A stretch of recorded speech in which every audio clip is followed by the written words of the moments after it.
Friends, चलो आज के इस वीडियो में बताने जा रहे हैं कार्बन एंड इट्स कंपाउंड्स का नेक्स्ट पार्ट। ठीक है, अगर वीडियो पसंद आए तो प्लीज चैनल को सब्सक्राइब करें। ठीक है, यहाँ पे बताने जा रहे हैं हम लोग चेन क्या होता है, ब्रांच क्या होता है और रिंग क्या होता है। ठीक, तो इसको हम लोग पूरा अच्छे से समझते हैं। तो आज का मेन जो टॉपिक है इसको बोलते हैं ब्रांच किसको कहते हैं, चेन किसको कहते हैं, रिंग किसको कहते हैं। तो इसको हम लोग बिल्कुल आसानी से समझते हैं। तो सबसे पहले देखो हम लोग चेन किसको कहते हैं। चेन इसको बोलते हैं जो कार्बन का सबसे लॉन्ग होता है उसी को हम लोग बोलते हैं चेन। ठीक है, जैसे लॉन्ग मतलब समझ में आ रहा है। यहाँ पे देखो एक कार्बन है, दो कार्बन, तीन कार्बन, चार कार्बन, पांच कार्बन। ठीक है, ये पांच कार्बन है तो इसको हम लोग क्या बोलते हैं, इसी को हम लोग बोलते हैं चेन। अब देखो चेन और ब्रांच में कैसे डिफरेंस बन जाता है। CH3 यहाँ पे बॉन्ड को फिल कर दो, CH2 CH2 CH2 ये बन गया। तो चेन जो है ये लॉन्गेस्ट जो होता है इसी को हम लोग बोलते हैं चेन। अब लॉन्गेस्ट का मतलब यहाँ पे नहीं समझ आ रहा होगा, ये देखो यहाँ पे ठीक है इस तरह से है और यहाँ पे हम लोग लगा देते हैं CH3 CH3 CH2 CH और यहाँ पे हो जाता है CH3। देखो तो यहाँ पे कार्बन कितना है, यहाँ पे जो भी कार्बन है ये पूरा स्ट्रेट है। ठीक, लेकिन यहाँ पे स्ट्रेट होने के बाद एक क्या है, एक इधर निकला हुआ है। ठीक है, तो यहाँ पे कैसे हम समझाएंगे कि कौन ब्रांच है और कौन चेन में कंसीडर होता है। तो ब्रांच किसको बोलेंगे और चेन किसको बोलेंगे, इसको देखो। तो वो संख्या जो कार्बन का हाईएस्ट होता है। ठीक है, जैसे देखो एक कार्बन यहाँ से 1 2 3 4। ठीक है, अगर हम लोग सीधा ले लेते हैं इधर से तो 4 कार्बन हो गया। दूसरा 1 2 3 4 इधर से हम लोग ले लेते हैं तो भी 4 कार्बन इधर बन जाता है। तो अगर हम लोग इसको ले लेंगे, ठीक है, ऊपर वाला को, तो ये ब्रांच बन जाएगा। और अगर हम लोग नीचे वाला इसको ले लेते हैं तो ये ब्रांच बन जाएगा। ठीक है, तो ब्रांच यहाँ पे बहुत आसानी से समझ गया होगा कि चेन क्या होता है और ब्रांच क्या होता है। ठीक, अब एक कंडीशन और हो जाता है कि यहाँ पे CH3 के जगह पे यहाँ पे 1 2 3 यहाँ पे एक हो सकता है हेलोजन ग्रुप। ठीक है, जिसको हम लोग बोलते हैं क्लोरीन या तो फिर ब्रोमीन। ठीक है, तो क्लोरीन या ब्रोमीन भी क्या हो सकता है, ब्रांच हो सकता है। तो ब्रांच के जगह पे अल्कोहल एल्डिहाइड कुछ भी हो सकता है, बस यहाँ पे एक हेलोजन ग्रुप एग्जाम्पल के रूप में हम लिए हैं। ठीक है, तो CH3 इसको फिल कर दो, ये हो जाता है इस तरह से। ठीक, तो चेन ब्रांच ये दोनों जो था बहुत आसानी था। अब इसके बाद हम लोग देखते हैं कि रिंग क्या होता है। ठीक, तो रिंग को हम लोग समझते हैं। तो रिंग उसको बोलते हैं, नाम से ही पता चल रहा है। यहाँ पे एक ले लो पेंटेन है। ठीक है, यहाँ पे हम लोग ले लेते हैं हेक्सेन। तो हेक्सेन का मतलब क्या होता है, तो यहाँ पे ध्यान से देखो, कुछ याद रखना पड़ेगा। मिथ जो होता है ये 1 कार्बन के लिए होता है, इथ जो होता है ये 2 कार्बन के लिए होता है, प्रोप जो होता है ये 3 कार्बन के लिए होता है, ब्यूट जो होता है ये 4 कार्बन के लिए होता है, पेंट जो होता है ये 5 कार्बन के लिए होता है, हेक्स जो होता है ये 6 कार्बन के लिए, हेप्ट जो होता है 7 कार्बन के लिए, ऑक्ट जो होता है 8 कार्बन, इस तरह से 9 10 तक जाता है। ठीक है, तो यहाँ पे इसको नाम को तोड़ो तो हेक्स जो है ये 6 कार्बन को रिप्रेजेंट किया। ठीक है, और ANE, तो ANE किसके लास्ट में आता था, तो यहाँ पे याद रखो अल्केन को। ठीक है, क्योंकि अल्केन को देखेंगे तो लास्ट में क्या था ANE, और अल्केन का फॉर्मूला क्या था CnH2n+2, यानी कि कार्बन का जो संख्या था उससे हाइड्रोजन का संख्या क्या होता है, 2 ज्यादा होता है। ठीक है, तो कार्बन के अगर 4 है तो हाइड्रोजन का कितना हो जाएगा, 4 के गुना 8 और 8 + 2, ठीक है 10 हो जाएगा। ठीक, तो यहाँ पे अल्कीन का कैसा हो जाएगा, उसका डबल हो जाएगा, क्योंकि CnH2n होता है उसका फॉर्मूला, और अल्काइन का CnH2n-2 होता है, 2 और कम हो जाता है। ठीक, तो यहाँ पे अल्केन अल्कीन अल्काइन, इसको फॉर्मूला को ध्यान रखेगा, इसलिए क्योंकि बहुत ज्यादा काम आएगा क्वेश्चन को सॉल्व करने के लिए। ठीक है, तो हेक्सेन में देखो यहाँ पे ANE अल्केन है, और दूसरा नंबर पे देखो यहाँ पे नाम मिलेगा इस तरह से, जिसको हम लोग बोलते हैं साइक्लोहेक्सेन। ठीक है, अब देखो नाम में थोड़ा सा फर्क है, ये हेक्सेन है और यहाँ पे भी हेक्सेन है, लेकिन यहाँ पे ये जुड़ा साइक्लो, इसके वजह से इसका स्ट्रक्चर और इसका स्ट्रक्चर क्या होता है, दोनों का डिफरेंट हो जाता है। देखो ध्यान से, तो यहाँ पे 1 2 3 4 5 6, ये 6 कार्बन का चेन हो गया। ठीक है, इस तरह से ये बन गया, ठीक है। CH2 फुलफिल कर दो सब जगह पे, ये हो जाता है। अब यहाँ पे आता है साइक्लोहेक्सेन। तो साइक्लोहेक्सेन में 1 2 3 4 और इधर से 5 और इधर से हो जाता है 6, ठीक है। अब इसके बाद यहाँ पे हाइड्रोजन को क्या करेंगे, फुलफिल कर देते हैं, ठीक है। तो हाइड्रोजन को फुलफिल कर देते हैं, तो दोनों में फर्क देखो, यहाँ भी 6 कार्बन का चेन है और यहाँ भी 6 कार्बन का ही ग्रुप है, ठीक है। लेकिन यहाँ पे ये पूरा साइक्लिक है, ठीक है, ये एक साथ है जुड़ा हुआ, और यहाँ पे क्या है, ये एक साथ जुड़ा हुआ नहीं है। तो इस तरह से यहाँ पे चेन, रिंग, ब्रांच समझ गया होगा।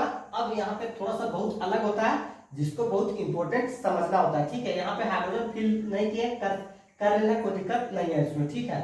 तो यहाँ पे देखो बेंजीन का, ठीक है, बेंजीन जो होता है ये थोड़ा सा अलग होता है। बेंजीन का फॉर्मूला जो है ये C6H6 है, ठीक है।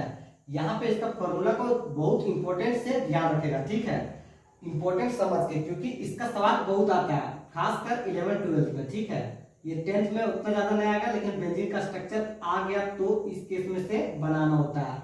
देखो इसका स्ट्रक्चर किसके जैसा सिमिलर लग रहा है, ये इसके जैसा सिमिलर लग रहा है साइक्लोहेक्सेन के जैसा, ठीक है। लेकिन यहाँ पे क्या होता है, यहाँ पे इसका बीच में इस तरह से बनाया हुआ रहता है। अब इसको बनाया हुआ रहता है, इसको पूरा अच्छे से समझने के लिए देखो इस तरह से रहेगा, ठीक, ये रहेगा इस तरह से, ये बन जाता है, ठीक। तो यहाँ पे और यहाँ पे और यहाँ पे, तो 3 जगह पे इसके पास क्या होता है, डबल बॉन्ड प्रेजेंट होता है। और इसमें हम लोग देखते हैं तो कहीं भी डबल बॉन्ड प्रेजेंट नहीं होता है।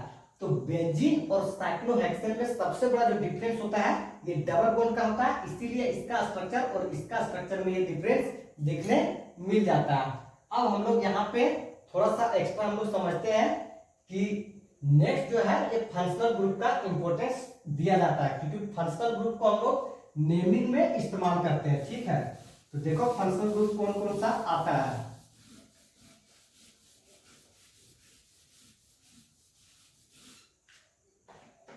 देखो फंक्शनल ग्रुप जो है ये बहुत ज्यादा इंपॉर्टेंट हो जाता है नोमेनक्लेचर के लिए, फंक्शनल ग्रुप, ठीक है।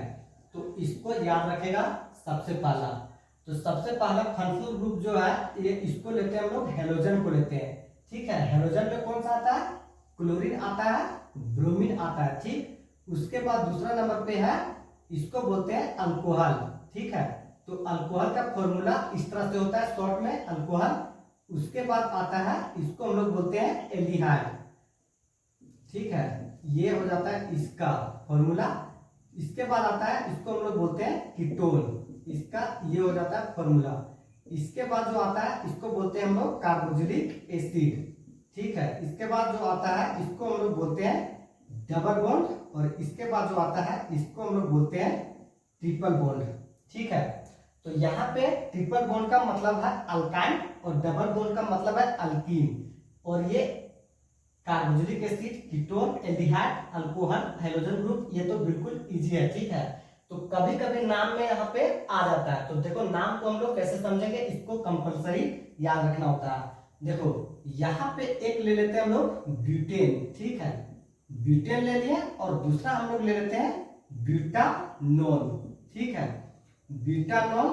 तो यहाँ पे नाम में देखो ध्यान से, ANE ये किसको इंडिकेट करता है, अल्केन को इंडिकेट करता है। ब्यूटानोन ये किसको इंडिकेट कर रहा है, तो यहाँ पे इंडिकेशन जो है ये किसको कर रहा है, ये कीटोन को इंडिकेट कर रहा है। तो हमको स्ट्रक्चर किसका बनाना पड़ेगा, यहाँ पे कॉमन है ब्यूटेन, यहाँ पे ब्यूट, यानी कि 4 कार्बन और 4 कार्बन दोनों में दिख रहा है, लेकिन फंक्शनल ग्रुप जो है ये अलग हो जा रहा है यहाँ पे, ठीक है, कीटोन के वजह से। तो यहाँ पे ब्यूटेन में देखेगा तो 1 2 3 4 कार्बन का चेन बन गया, इसको हम लोग बोलते हैं, 2 है यहाँ पे CH2, यहाँ पे CH3, ये ब्यूटेन सिंपली बन गया, ठीक है। लेकिन यहाँ पे चूंकि कीटोन फंक्शनल ग्रुप प्रेजेंट होता है, तो कीटोन का ये हो जाता है, इस तरह से बनाना होता है, ठीक। तो यहाँ पे देखो 1 2 3 4, तो 4 में कीटोन कब बनेगा, जब इसके पास इधर भी कार्बन का चेन होना चाहिए और इधर भी कार्बन का चेन होना चाहिए, यानी कि यहाँ बन सकता है या तो फिर यहाँ बन सकता है। तो तो ये CH3 यहाँ पे कंप्लीट हो जाता है और ये कंप्लीट हो जाता है। तो इस तरह से यहाँ पे जो था ये किसी भी मतलब कंबाइंड फॉर्म को एक्सपेंडेड फॉर्म में बना सकते हैं और किसी भी एक्सपेंडेड फॉर्म से क्या कर सकते हैं, कंबाइंड फॉर्म में बना सकते हैं। ठीक है, जैसे कि यहाँ पे नाम देखो 1 2 3 4 5 6 7, यहाँ पे 7 कार्बन का चेन है। ठीक है, और यहाँ पे हम लोग ले लेते हैं ब्रांच एक ठो। ठीक है, तो ये इस तरह से हो जाता है कंप्लीट। H यहाँ पे CH2 CH3। तो यहाँ पे देखो ध्यान से नंबरिंग हम लोग करते हैं सबसे पहले चेन को। ठीक है, तो 1 2 3 4 5 6। ठीक, दूसरा तरफ से करेंगे तो 1 2 3 4 5 6 7। ठीक है, तो देखो नंबरिंग में कहाँ पे चेन ज्यादा बड़ा हो जा रहा है, इधर से 1 2 3 4 5 6 ही पहुंचता है, यहाँ से 1 2 3 4 5 6 7। तो यहाँ पे 7 को हम लोग ले लेंगे। ठीक है, तो ये वाला चेन को कंसीडर कर लेंगे और ब्रांच कितना पे है, तो यहाँ पे देखो पहला दूसरा तीसरा 3 पे क्या है, ब्रांच है, तो यहाँ पे लिखेंगे 3 मिथाइल और इसके बाद हो जाएगा 3 मिथाइल, यहाँ पे 1 2 3 4 5 6 7 हेप्टेन। ठीक है, हेप्टेन। तो इस तरह से नाम लिखने वाला पूरा सीख जाएगा जब इसमें इसको ध्यान रखेगा। और इसके बाद यहाँ पे नेक्स्ट नेमिंग का बताएंगे, उससे पहले यहाँ पे थोड़ा सा आइसोमर के विषय में सवाल था कि आइसोमर पूरा अच्छे से समझ नहीं आया। ठीक है, तो चलो आइसोमर के विषय में डिस्कस करते हैं। बाद बाकी ये geometrical form, combined form, expanded form जो है बनाना, उसको हम लोग बना देंगे नेक्स्ट में। ठीक, तो यहाँ पे आइसोमर का थोड़ा सा एक और एग्जाम्पल देख लो, उससे बहुत इजी हो जाएगा। देखो सबसे पहला नंबर पे ब्यूटेन और पेंटेन को ले लेते हैं। ठीक है, एक हो गया ब्यूटेन और दूसरा हो गया हम लोग पेंटेन, इधर ले लेते हैं। ठीक, तो इसका आइसोमर कितना पॉसिबल होगा और इसका आइसोमर कितना पॉसिबल होगा। तो आइसोमर को बहुत अच्छा से हम लोग समझे थे कि कार्बन का जो सबसे लंबा चेन होता है उसको छोड़ करके फिर उससे छोटा चेन बनाएंगे, फिर उससे छोटा चेन बनाएंगे, और इस तरह से जो अलग अलग स्ट्रक्चर बनता है इसी को हम लोग बोलते हैं आइसोमर। ठीक है, तो ब्यूटेन का यहाँ पे देखो सबसे पहला स्ट्रक्चर कैसे बन सकता है, 1 2 3 4, एक ये कार्बन का स्ट्रक्चर बन सकता है, दूसरा 1 2 3। अब इसके अलावा यहाँ पे अगर हम लोग 2 कार्बन का चेन बनाएंगे तो ये पॉसिबल यहाँ पे नहीं होगा। देखिए इसका आइसोमर कितना पॉसिबल होगा, 2 ही आइसोमर पॉसिबल होगा, क्योंकि यहाँ पे हम लोग क्या कर सकते हैं, CH3 को लगा सकते हैं और यहाँ पे CH3 और यहाँ पे CH3 और यहाँ पे H। ठीक है, CH3 CH2 CH2 CH3। ठीक, तो ब्यूटेन का कितना आइसोमर पॉसिबल हो गया, 2 आइसोमर पॉसिबल हो गया। और पेंटेन का हम लोग देखते हैं, तो यहाँ पे देखो एक सबसे लॉन्गेस्ट चेन होगा, 1 2 3 4 5 कार्बन का, फिर इसके बाद हम लोग 1 2 3 4 कार्बन का चेन बनाएंगे, उसके बाद फिर 1 2 3 कार्बन का हम लोग चेन बनाएंगे। तो यहाँ पे देखो यहाँ पे ब्रांच हम लोग इधर भी लगा देंगे और इधर भी लगा देंगे। ठीक है, तो टोटल कार्बन का संख्या कितना हो गया, यहाँ पे 4 और 1 5 हो गया। ठीक, CH3 CH3, और यहाँ पे या तो यहाँ पे ब्रांच लगाते हैं या तो फिर यहाँ पे ब्रांच लगाते हैं, दोनों का मतलब सेम हो जाएगा, तो हम लोग यहाँ पे ब्रांच लगा देते हैं। ठीक है, ये हो जाता है इस तरह से कंप्लीट, और यहाँ पे ये हो जाता है कंप्लीट। ठीक है, तो देखो पेंटेन में कितना आइसोमर पॉसिबल हो गया, यहाँ पे 1 2 3। ठीक है, 3 आइसोमर पॉसिबल हो गया, और यहाँ पे 1 2 आइसोमर पॉसिबल हो गया। तो इस तरह से यहाँ पे हम लोग देखते हैं, तो चेन क्या होता है, ब्रांच क्या होता है, रिंग क्या होता है, फंक्शनल ग्रुप क्या होता है, उसके बाद आइसोमर निकालने के लिए बिल्कुल इजी ट्रिक है। अब इसके बाद alkane, alkyne, alkyne, saturated compounds, unsaturated compounds, ये भी पूरा क्लियर हो जाता है। अब सिर्फ जो है बचा हुआ नोमेनक्लेचर। ठीक है, तो नोमेनक्लेचर में थोड़ा सा कंडीशन रहता है, इसकी वजह से नहीं बताया, क्योंकि यहाँ पे अल्कोहल है, तो अल्कोहल का फॉर्मूला वहां पे क्या मिल जाता है, OL मिल जाता है। ठीक है, यहाँ पे एल्डिहाइड है तो उस जगह पे मिलेगा Al एल्डिहाइड, कीटोन है तो यहाँ पे मिलेगा ONE। तो इसी के वजह से हम लोग यहाँ पे डिस्कस नहीं कर रहे हैं, क्योंकि वहां पे कुछ टेबल बना के दिखाना होगा। यहाँ पे अल्काइन है तो यहाँ पे अल्काइन वहां पे लिखा रहेगा YNE, अल्किन के ENE, तो इस तरह से वो पूरा कंप्लीट हम लोग डिस्कस कर लेंगे। तो यहाँ पे इस वीडियो को करते इन। All the best.